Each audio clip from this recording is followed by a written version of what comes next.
নদী যেমন তার উৎসকে ভুলে গেলে শুকিয়ে মরে, মানুষও যখন তার সম্পর্কের শিকড় ছিঁড়ে ফেলে, তখন তার তথাকথিত উন্নতি কেবলই এক কঙ্কালসার মরুভূমিতে রূপ নেয়।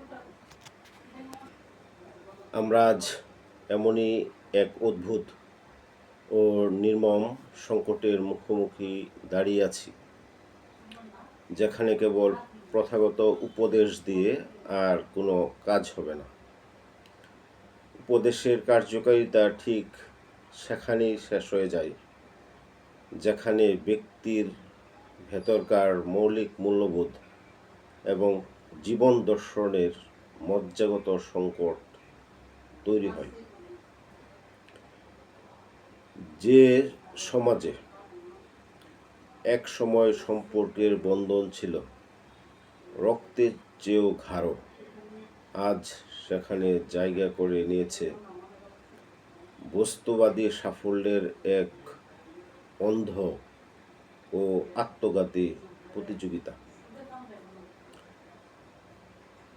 আমরা এমন এক যান্ত্রিক যুগে প্রবেশ করেছি, যেখানে মানুষের আবেগ, ভালোবাসা আর নৈতিকতার চেয়ে ব্যক্তিগত স্বাধীনতা এবং বস্তুগত স্বার্থ অনেক বড় হয়ে উঠেছে। এই চরম ও নির্মম বাস্তবতায় দাঁড়িয়ে আজ কেবল কিছু বাধা ধরা নসিহত কিংবা তাত্ত্বিক আলোচনা দিয়ে এই সামাজিক পচন রোধ করা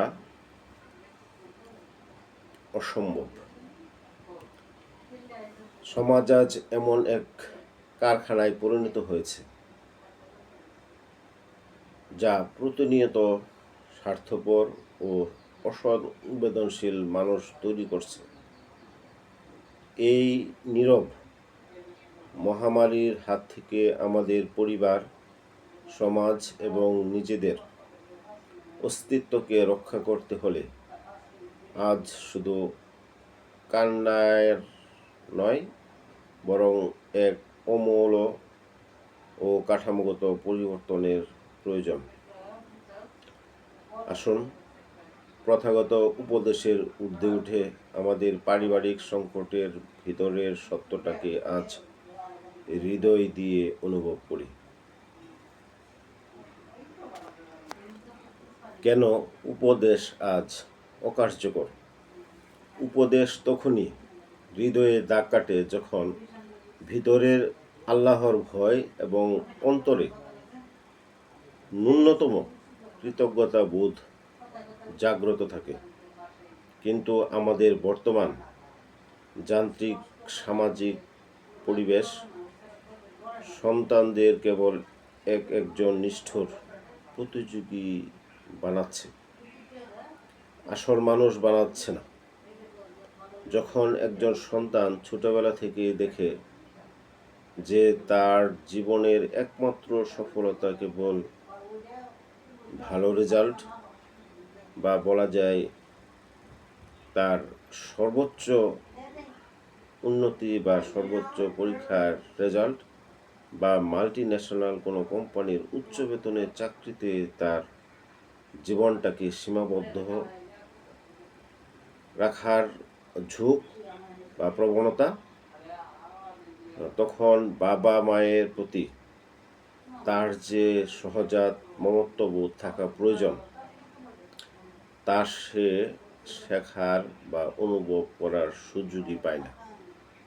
ফলে জীবনের মূল লক্ষ্য থেকে বিচ্যুত মানুষের কাছে উপদেশ তখন কেবলই কিছু অর্থহীন শব্দ হিসেবে প্রতিধ্বনিত হয়। হৃদয়ে কোনো আলোড়ন তৈরি হয় না। আমাদের প্রচলিত শিক্ষা ব্যবস্থা এখন তথাকথিত বুদ্ধিবৃত্তিক দক্ষতা ও পেশাদারিত্ব শেখাচ্ছে ঠিকই, কিন্তু জীবনের আসল দর্শন শেখাতে ব্যর্থ হচ্ছে। এর সমাধান প্রয়োজন। কারিকুলামে নৈতিক শিক্ষার অন্তর্ভুক্তি মানে কোনো কেবল বইয়ের পাতা মুখস্থ করা নয়, বরং ব্যবহারিক প্রজেক্ট হিসাবে শিক্ষার্থীদের বিভিন্ন স্থানে পরিদর্শন এবং যেমন বৃদ্ধাশ্রমে পরিদর্শন করানো, প্রবীণদের সাথে সময় কাটানো এবং তাদের জীবনের গল্প ও ত্যাগের ইতিহাস শোনার ব্যবস্থা করা। তাহলে মানুষের বা কোমলমতি শিক্ষার্থীদের হৃদয়মুখী শিক্ষার অনেকটা প্রসারিত হওয়ার সুযোগ থাকে। শিক্ষা এমন হওয়া উচিত যা সন্তানকে শৈশব থেকেই শেখাবে যে পিতামাতার সেবা করা কোনো দয়া বা ঐচ্ছিক বাধ্যবাধকতা নয়, বরং এটি একজন মানুষের জীবনের সবচেয়ে উচ্চতর এবং পবিত্রতম অর্জন। আধুনিক নিউক্লিয়ার ফ্যামিলি বা একক পরিবারের নামে আমরা আসলে আমাদের সন্তানদের নিজেদের অজান্তেই শেকড় বিচ্ছিন্ন করে তুলছি। এই বৃত্তকে আমাদের সকলে মিলেই ভাঙতে হবে। শিশুদের বড় করতে হবে পারিবারিক প্রবীণদের সাথে নিয়ে, যেমন দাদা দাদি কিংবা নানা নানির স্নেহময় ছায়াতলেও তাদেরকে অন্তর্ভুক্তিমূলক লালন পালনের মাধ্যমেই তাদের মেধা, তাদের দায়িত্ববোধ, শ্রদ্ধাবোধ এইগুলোই তাদের হৃদয়ে গভীরভাবে প্রথিত হয় বা প্রথিত হবে। বাড়ির প্রবীণদের যখন তাদের সাথে রূপকথা আর গল্পের আড়ালে পূর্বপুরুষদের ত্যাগ, সংগ্রাম ও গভীর মায়ার কথা থাকবে, তখনই নতুন প্রজন্ম প্রবীণদের প্রতি মন থেকে শ্রদ্ধা প্রদর্শন করতে শিখবে। পরিবারে আমির চেয়ে আমরা এর গুরুত্ব বাড়াতে হবে। সন্তান যখন নিজের চোখে দেখবে তার বাবা মা তাদের নিজস্ব পিতামাতাকে কীভাবে শ্রদ্ধা করছে ও সেবা করছে, সে ঠিক সেই জীবন্ত শিক্ষাটাই নিজের ভেতর আয়ত্ত করবে। মনে রাখতে হবে আমাদের উত্তরাধিকার সূত্রে সন্তানদের জন্য কেবল জমি জমা বা ব্যাংক ব্যালেন্স নয়, ভক্তি ও সেবার সংস্কৃতি তাদের ভিতরেও ক্রমান্বয়ে সম্প্রসারিত করতে হবে, তাদের ভিতরেও হস্তান্তর করতে হবে। বর্তমান সমাজে পিতামাতার সাথে খারাপ আচরণ বা অবহেলা করার যে প্রবণতা, তা কেবল একটি সামাজিক অপরাধ নয়, এটি মূলত একটি মানসিক ও আত্মিক ব্যাধি। যখনই কোনো সন্তান তার পিতামাতাকে অবহেলা করবে, পরিবার এবং সমাজ থেকে সেই আচরণের বিরুদ্ধে তীব্র সামাজিক বয়কট ও সম্মিলিত প্রতিরোধ গড়ে তুলতে হবে। যদি পরিবার ও সমাজে পিতা বা মায়ের লাঞ্ছনাকে আমরা স্বাভাবিক চোখে দেখতে শুরু করি, তবে সেই সমাজে ধ্বংস অনিবার্য। এই গভীর সংকটের স্থায়ী সমাধান আমাদেরকে আরও 3টি বাস্তবমুখী বিষয় নিয়ে জরুরি ভিত্তিতেও ভাবতে হবে। সম্পর্কের ভারসাম্য রক্ষায় পিতামাতারাও কিছুটা সচেতন হতে হবে। অনেক সময় বাবা মায়ের অতি আবদার বা ভুল জেদ সম্পর্কের দূরত্ব বাড়িয়ে দেয়। তাদেরও মনে রাখা উচিত সন্তানকে নিঃস্বার্থ ভালোবাসা ও বন্ধুত্ব দিয়ে কাছে টানতে হয়, কেবল অধিকারের জোর বা কঠোর শাসন দিয়ে নয়।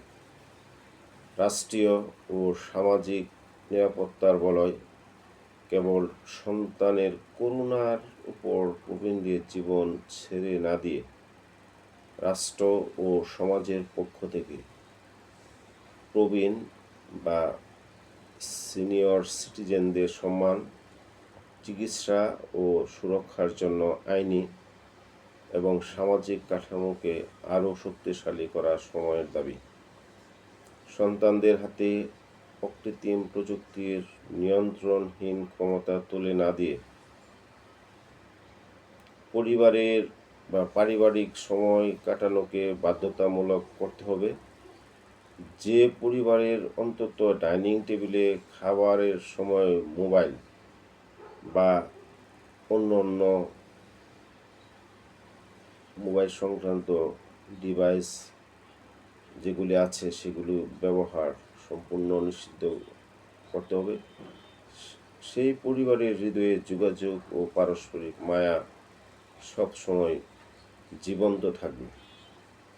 উপদেশ হলো সাময়িক ঔষধ, আর সুশিক্ষা ও শক্তিশালী পারিবারিক কাঠামো হলো চিরস্থায়ী রোগ প্রতিরোধ ক্ষমতা।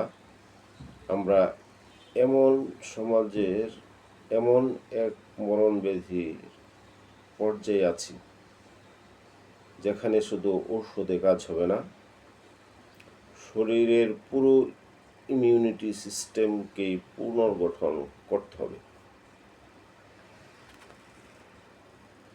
আমাদের পরিবার এবং শিক্ষালয়গুলোকে আবার মানুষ গড়ার আসল কারখানা হিসাবে গড়ে তুলতে হবে। কেবল যান্ত্রিক কর্মচারী তৈরির কারখানা নয়, আর তবেই ফিরে আসবে আমাদের হারিয়ে যাওয়া শান্তি, সুবাতাস আর সম্পর্কের স্বর্গীয় সজীবতা। আজ পর্যন্ত।